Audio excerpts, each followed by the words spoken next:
our dear viewers, and welcome to this edition of our program Africa Today. I'm Ezaby.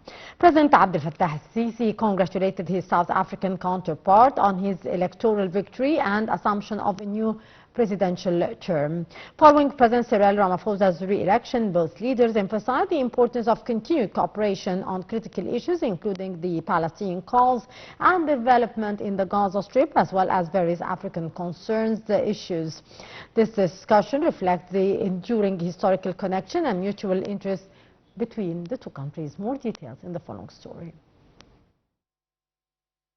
President Abdel Fattah al-Sisi had a phone call with President Cyril Ramaphosa of South Africa, during which President al-Sisi congratulated President Ramaphosa on his electoral victory and assumption of a new presidential term. President al-Sisi emphasized the continuation of cooperation between Egypt and South Africa in the coming period, which President Ramaphosa appreciated. President Ramaphosa in turn highlighted the importance of enhancing relations between the two countries and advancing cooperation across various levels. The two presidents also reaffirmed their commitment to ongoing consultations between Egypt and South Africa, as well as between their respective leaderships on matters of mutual concern. They particularly emphasized the Palestinian issue and the current developments in the Gaza Strip, alongside issues impacting the African continent. Their aim is to advance the interests of both nations and reflect the deep historical ties that unite the peoples of Africa.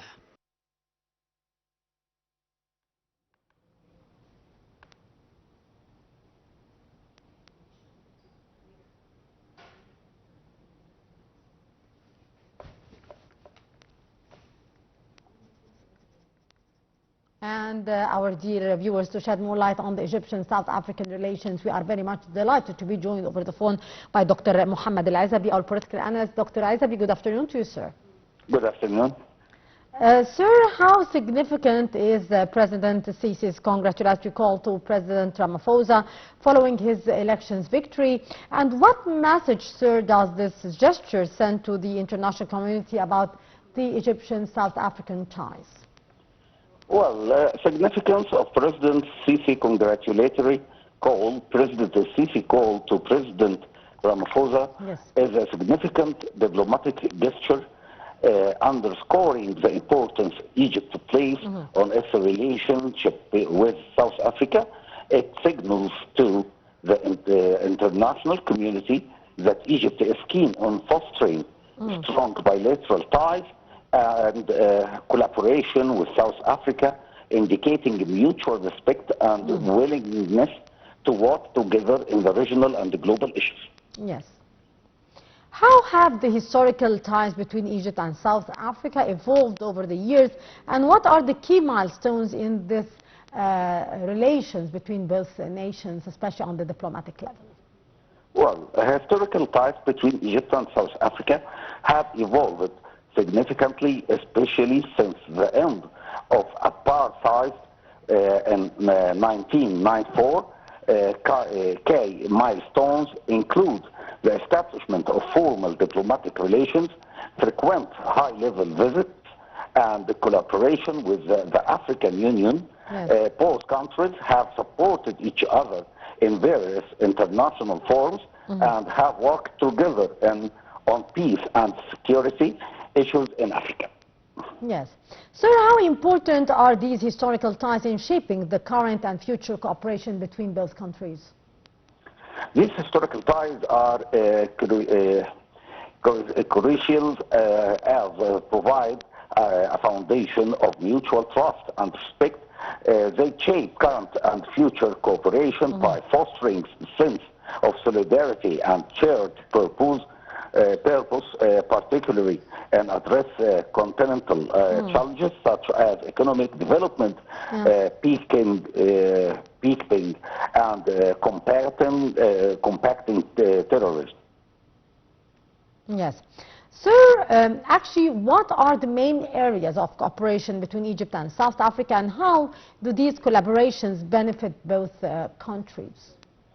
Well, main areas of cooperation, Egypt and South Africa cooperate in several areas, include trade, investment, defense, education, and science and technology. These collaborations benefits both countries by boosting economic growth, enhancing security, and promoting technological and educational advancement. Yes.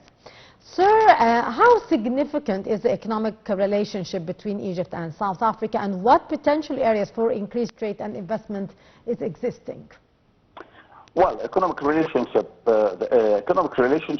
between Egypt and South Africa is significant, with both countries being major economies in Africa. Potential areas for increased trade and investment include the automotive industry, agriculture, renewable energy, and information and communication technology. Strengthened economic ties can lead to job creation, technology transfer, and increased bilateral trade. Indeed. Sir, actually, how significant is the economic relationship between Egypt and South Africa, and what are the potential areas of cooperation that we might see an increase in the level of cooperation in? Well, Egypt and South Africa can contribute to resolving Palestinian issues by levering this diplomatic influence with the African Union, the United Nations, and the other international bodies. They can advocate for a peaceful resolution, provide humanitarian aid, and supporting initiatives aimed at fostering dialogue and negotiations between Israel and Palestine. Yes. Both leaders, President Sisi and the South African President, Mr. Ramaphosa, actually mentioned the Palestinian issue and the recent development in the Gaza Strip. How can Egypt and South Africa contribute to try to find a way out to this very alarming situation and crisis in the Gaza Strip?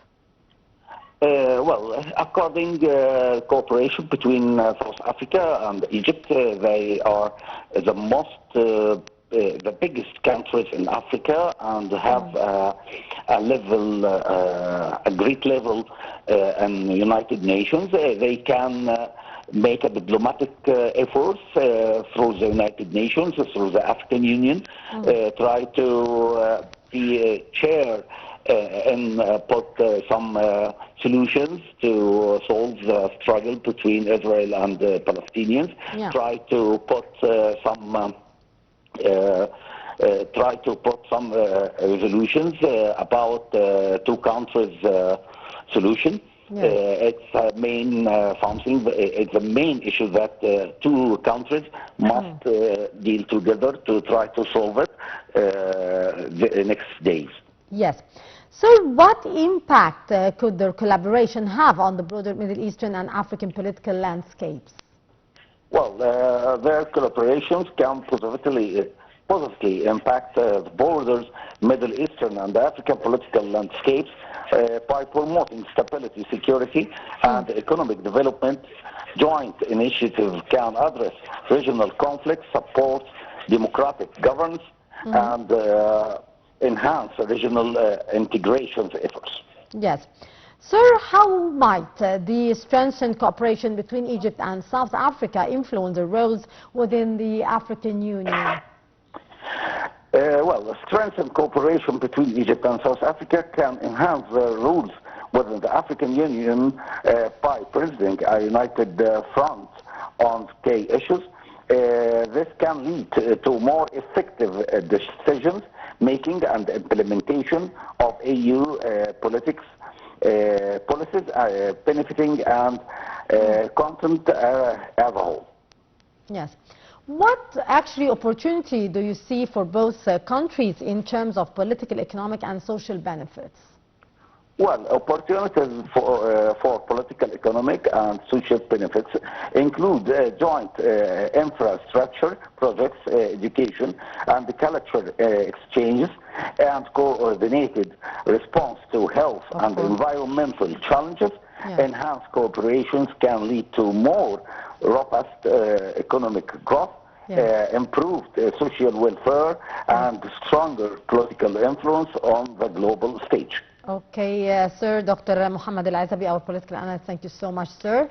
And more than 136,000 residents have been forced to flee following assaults by paramilitary rapid support forces. This latest exodus adds to the growing number of nearly 10 million displaced individuals since the civil war erupted over a year ago, with dire humanitarian conditions and worsening situation across the whole region. More details in the following report. The UN said that more than 136,000 people have fled Sudan's Sennar state in the southeast of the country since the paramilitary rapid support forces began a series of attacks on towns. This is the latest wave of displacement caused by Sudan's almost 15-month-long civil war. They join nearly 10 million people driven from their homes since war broke out between the RSF and the Sudanese army in April last year. The war has sparked accusations of ethnic cleansing and warnings of famine, mainly in RSF-controlled areas across the country. The RSF began a campaign on 24th of June to seize the city of Sennar, a trading hub, but quickly turned to the smaller towns of Sinjar and Dindar. This prompted an exodus of civilians from all three, mainly to neighboring El Gedarf and Blue Nile states. Images on social media showed people of all ages wading across the Blue Nile.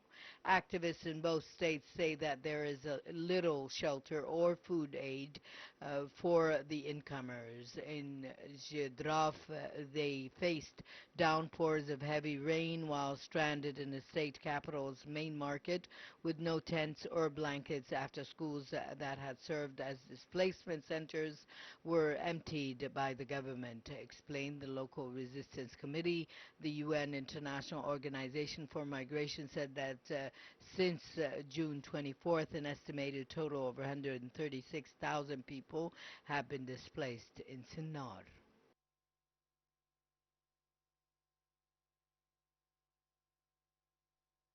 In a devastating turn of events, migrant boat capsized off the coast of Mauritania, claiming the lives of at least 89 people, with 70 people still missing. This tragedy underscored the extreme dangers faced by the migrants on the Atlantic route from the West Africa to the Canary Islands, particularly during the peak of the summer season. A fishing boat said to be carrying 170 people, including children, capsized off the coast of Mauritania along the Atlantic migration route from West Africa to the Canary Islands. At least 89 people have died after a migrant boat capsized off the coast of Mauritania, the West African country's state news agency and the head of the Fishing Association said. A further 70 people are said to be still missing, and 9 people, including a 5-year-old girl, were rescued. The Atlantic migration route from the coast of West Africa to the Canary Islands is one of the world's deadliest, and summer is its busiest period. In the first 5 months of 2024, an unprecedented almost 5,000 people died at sea as they tried to reach the Canary Islands. Well, our dear viewers, with that we come to the end of this edition of Africa Today. Many thanks for watching.